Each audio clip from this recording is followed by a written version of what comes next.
Systems thinking is a major difference between the rich and the poor. So when you've developed this understanding of systems and how they work, it's amazing. It affects even your worldview, affects how you see life. It affects how you interpret things. It affects how you understand the way things work. And it's powerful because life is mostly cause and effect. Life is mostly cause and effect. So when you understand how the cause connects with the effect, then you can cause and produce the effect that you want over and over again. And that's why we're talking about repeatable success here. Systems thinking is powerful. Okay, so when I think of the rain, I don't think of the rain only, I don't think of it as an entity in itself. I realize it's a cycle, right? So the rain falls and then it evaporates. When it gets up there, it condenses, then it comes down. It's a cycle. Maybe I have not found a better description for systems than the human body. It's powerful. The human body runs on systems. Okay, the human body runs on systems. Honestly, the more you do systems thinking, the higher you rise. The human body runs on systems. Digestive system, okay, that's for the human body. The reproductive system, the excretory system, the respiratory system, the nervous system, right? System, skeletal system, system. Awesome. A system is a group of parts or network that work together to produce a predictable outcome.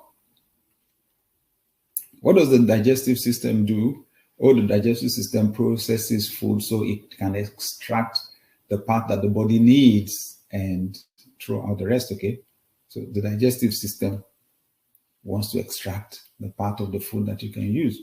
What are the parts that make up the digestive system? It starts from the mouth, down to the esophagus, and then the small intestine, and then the stomach, and then the small intestine, and then the large intestine, right? Yeah. So a system is a group of parts or network that work together to produce a predictable outcome. Your respiratory system wants to take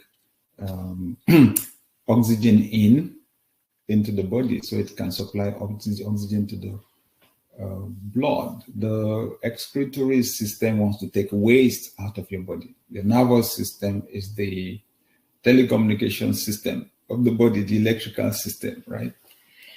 Fantastic. So I hope you can see, because some people think only in parts. They think only in parts. But when you can think systems, honestly, you can produce results that are predictable a whole lot better. Now, somebody may be saying, oh, well, but I'm not an entrepreneur. Oh, but I don't have a business of my own. Oh, but I'm not the CEO of the organization. Oh, you know what? You need to learn about systems even if you are not the founder or the CEO. One of the training programs that I enjoy doing the most for organizations is the one I call Think Like a CEO.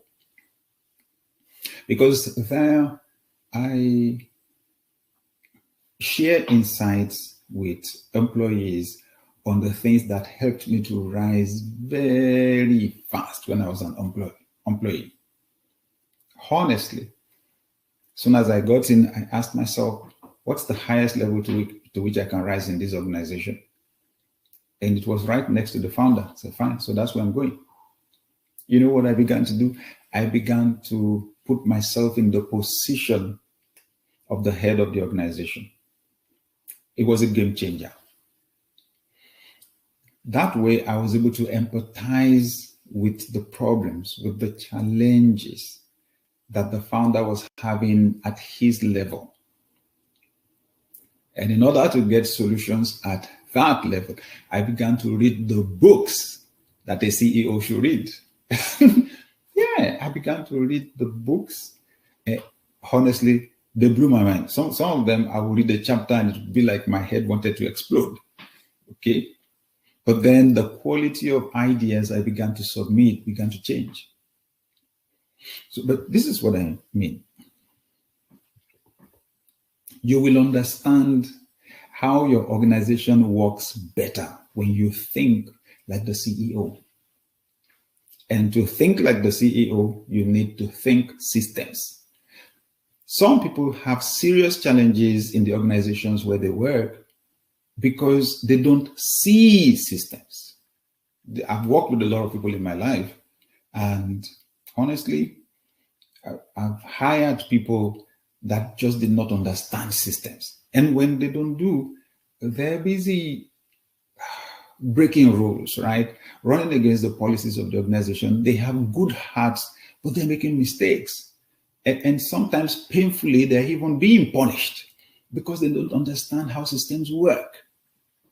One of the greatest disservices that an employee can give himself or herself is, or do to himself or herself, is falling into that dichotomy, that separation between the management of the organization and the masses.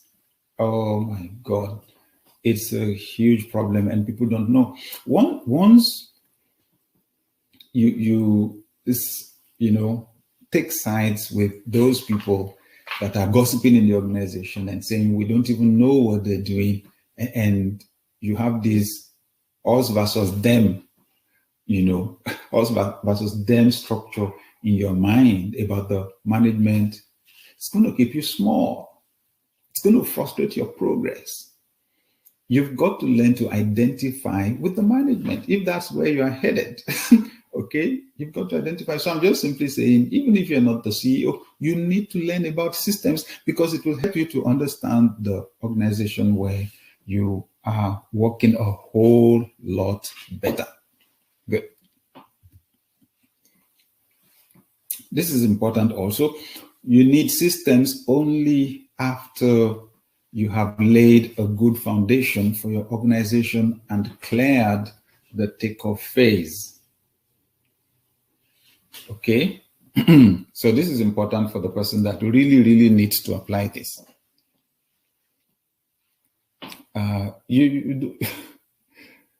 Systems are not your headache if you just started your business. And if it's only you working in the organization, right? You have more urgent things to face. And that's why I'm saying you need to make sure you've laid a good foundation for the organization first. Okay? You need to lay a good foundation. At the end of our discussion today, I'm going to introduce to us a course because that's a whole different thing on its own. The 5-phase growth system for an organization. Listen, I've suffered trying to grow organizations. Honestly, I've suffered. I can save somebody some trouble. But I know that an organization goes through various phases of growth. And in that course, I discuss those different phases. And the startup phase is the most important. Okay? The startup phase. And I discussed in the course what you should be focusing on there. What you should be focusing on. What you should be focusing on is identifying people's needs. That's where to start from. Okay?